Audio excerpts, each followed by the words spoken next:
Thanks for coming to Hedgepeth Williams, one of our premier middle schools in the city. It's an older building, and concerns were raised about whether the buildings could indeed open in light of COVID preparation. All other Mercer County schools are open with students back. Trenton does not have the students back yet. It came as the invitation of the superintendent to tour and to see what kind of preparations are made for the teachers' return expected in April and the students' return in May and/or for summer school. Well, and what we want to do today is have a walkthrough of the building to show you some of the investments that we've made in our classrooms to prepare for a safe learning environment for our teachers and for our students. So we're going to go into the main office, we're going to go into a couple classrooms, we're going to visit the nurse's office and our wellness room so we can show and demonstrate our plexiglass, all the investments that we made to be ready for our students. We are excited about bringing them back in. The date is May 3rd. It's been a long road. It's been over a year that our students have been out of school. Mary Gusio already kind of indicated some of the challenges that we've had with our students over this time, and we really are looking forward to bringing them back in. And also our staff. Our staff have not been in their buildings for over a year. April 19th is their return date, and we look forward to having them with us and preparing for instruction, because it's together that is the only way we're going to work with our students to improve the outcomes that we know have been limited in terms of learning loss. COVID has really impacted our learning challenges for our students and increased those disabilities and challenges that we have as we move forward. So we're going to work together as a team, as a unit, to prepare our students for a successful return, which leads us into a successful summer and a fantastic September 2021 as well. Every entryway has a temperature detector that students or staff would have to go and make sure that they don't have a fever. Anything above a 100.0 sets an alarm off. Our security guards know that if the alarm goes off, that child or adult cannot come into the building. There's also a screening form for all of our visitors. These are for the adults. We have to mark off, do you have any symptoms? Are you clear? Have you been exposed to anyone with COVID? If you say yes to any of those items, you are not allowed to enter our school building. Our security guards or administrators will ask you to leave. So that's in every entranceway with our students and staff will be using. This is a high speed when you notice when you put your wrist up there or your forehead, you get a quick reading and you have to write down your numbers on that piece of paper right there. So that's our entryway screen. That's one way to do screen. We also have staff conducting an online form where they have to note, have you been exposed, do you have any symptoms? If you answer yes, you're asked not to come to school. And also for our students, we have a screening system set up for our Power School, which is our student information management system. Students will be marking in that system if they have exactly the same questions that you saw on this sheet of paper, are the same questions our students will be responding to. And if they say yes, they are not to come to school, we'll be running those reports as children arrive and making sure anyone who answers yes is not allowed to enter the building. But we, of course, we're going to partner with our parents to make sure that we're doing screenings every morning, every evening, so that we can build up the capacity for our parents to report. They're our parents, we're not going to do this. So that's just the entrance procedure that we'll have in every entrance that we have our students coming in. There's multiple entrances in this building. Now, is the auditorium planned to be in use, or is that off limits as well? It's off limits for the usual uses, right? But there might be, the principal might need to spread out a group of kids there that need some coverage or materials distribution, but it won't be used for like a full-on phys ed class. Each of our teachers staff has been given what we call a cleanup kit, which is consistent of certainly fiber cloths. We also provided one of the CDC approved disinfectants. In addition to, we gave them the sanitizers and things to have in the classroom themselves. In between classrooms, our custodial staff will continue with this cleaning process, hitting various spots in high-touch locations in each of the classrooms, in addition to our restrooms and other areas throughout the building. So, in addition to the places similar to this where in between classrooms we can go through, and most of our disinfectants are set up so that they do dissolve, and it doesn't always require to have to be wiped down afterwards. So yes, the cleaning process is a continuation throughout the day. And many of our students don't have these instruments at home, so this is something that they're lacking or would only be able to take advantage of in the school setting. And one of the other upgrades that we or investments I should say, Mr. Mosey and his team, they hired an additional, how many part-time? Right now, we're at additional 80, and we have 75 additional spaces that we're, or I should say, employees that we're looking to bring on. So significant increase in our cleaning force to make sure that we can maintain a safe and sanitized environment. Hourly cleanup, we have a schedule for bathroom cleanups, there's hallway cleanups, there's a lot of work that has to be done. And Mr. Mosley's team, they're going to be really, leading that charge, and we invested in significant manpower. In various locations, we have our sanitizers stations that's been placed all Now that over. we're doing a bathroom, is anything differently done in the bathrooms? Well, this is the actual one of the teaching staff restrooms, which is a single room. But in our larger restrooms for students, we had each of the lavatories to go every other lavatory where we safed off that, as well as the sinks themselves. So they'll be utilizing every other sink. They also have the signage and spaces throughout each of those spaces as well. There is a school nurse, a health office, so all the cots, the other first aid materials, supplies, they are in the health office. We will have a area where we will house supplies here for temperature, blood pressure, just our basic first aid. But this is where the students will be. Are you guys also concerned about the mental health? If a child has anxiety coming back, what happens in that instance? So, that is a big concern, is the mental health of our students. That's why we want them back, right? We want them back to socialize. We want them back to just assess them. We have partnered with Henry J. Austin because they do have a behavioral component to help with some of those concerns. So we are addressing it, and that is top priority. As you can see, there's signage throughout the school that gives both directional signage. We also have the dividers in each of our hallways in all of our schools, allowing our students to be able to separate and travel in opposite directions without interacting amongst one another. Directional signage on our doors as well as the floors and throughout the building, as I mentioned too. So I just wanted to allude to that. Also, if I could real quick, you can see that our water fountains, we have placed covers over our water fountains to prevent students from having to get right from the discharge station itself. But we do have our bottle fill stations, which still allow them to hydrate.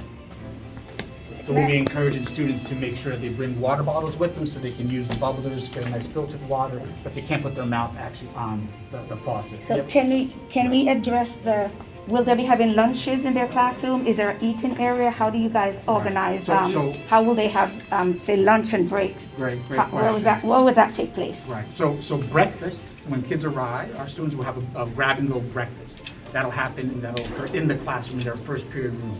Okay. Right, so we have already a plan set up to address how students will eat in their classroom. That's why we have the plexiglass shields up, so the students will take off their mask, they'll eat their breakfast. It's a small breakfast, and that's the last meal that they'll have in school. At the end of their instructional morning, which is after 4 hours and 15 minutes, then they'll take a grab-and-go lunch, and they'll take that home. So lunch will be home. We're not using our lunchrooms for large gatherings at all. Right, so Excellent. Thank so you. breakfast in the classroom, small group in that little cohort, and then lunch in the Grab-and-go. grab-and-go. So each of our middle schools has like a different theme, but this building is a school of the arts, and Mr. Mosley and his team supported the building principal by setting up and fabricating all of these plexiglass shields and dividers so that the students would be able to be socially distanced and participate in their music programming. It's important that we're able to keep as much of a normal school day as possible for our students, and this building, heavy emphasis on the arts. She will assess the student, and determine whether that student goes into the wellness room or if there's some other issues. We have students who have medical issues, diabetes, asthma, that needs medication. So those students, they still will come into the nurse's office. And this particular nurse, she's a fitness guru, so she has a lot of nice things in here. But if we have some sick students, they would go into where the cots are and get their proper treatment there. So this is one of the health officers. No, this area, we have it all sectioned off, but we know that if there's a chance that we may need it for overflow, we are going to utilize it for that. But most importantly, I hope that when you walk around the school, it is not lost on you how quiet the school is. With no students in here, it's time for our students in our buildings to come back to life, and how much our students need to have that social emotional interaction with their peers, with their teachers, and just get back into some sort of normalcy and routine. Of course, for Hedgepeth Williams, that's not going to happen because there usually is performances and everything else, and hopefully that will come in the near future. But just being back in a setting brings back the normalcy of school, which is so important. This school particularly does not have a full HVAC system or rooftop unit. It does have a unit vent system. I've asked them to remove it so that you can kind of see. We have gone in and replaced the entire assembly of the unit vent system, which provides new motors, new fans, and it also has the dual use for the filters. And we are using the Merv 8 filters, which is provided for this type of system. So we have done multiple upgrades in all of our buildings to assist with the HVAC. In addition, as a benefit towards that, we've also provided an air purification system for all of our classrooms. Superintendent, will these be reduced size classes? Yes, so one of the features of our reopening plan is that we're having our students broken into 2 cohorts, right? So we have a cohort A and a cohort B, and actually a cohort C. Cohort C is all students who are remaining remote. So we have a significant number of students who are not returning to school, that was the decision our families made. Everyone who's coming to school is divided into 2 cohorts, A and B. So on Mondays and Tuesdays, only the students in cohort A will come to the building. So that's why this room is set up for about 15 chairs, but we'll probably have maybe 8 students in cohort A. Cohort B, the other half of the class will come in. The group that was in cohort A will be working from home remotely, connected to the classroom for their instruction. So on any given day, 50% of the student population may be available, but we know that number is reduced because many of the students also did select remote instruction as their option for the rest of the school. And then will the remote be simultaneous live instructions? Yes, so the plan is that we will have our students connected to, so there'll be one teacher in the classroom, teaching a lesson with their equipment. They'll be sending their instructional program to the students who are home, and there'll be a combination of activities. Sometimes the students at home will be working on their own, on different types of activities, while the students in the class will conduct other teacher-directed activities. So there'll be a synchronization of instruction from the remote environment to the physical in-school program. And in order to come back to school, you have to have a doctor's note or a negative test. The room, we call it a wellness room. So all our students who have COVID symptoms, they will see the school nurse first. The nurse will determine if they need to come into the wellness room. After that, they will get, their parents will be notified to come pick them up.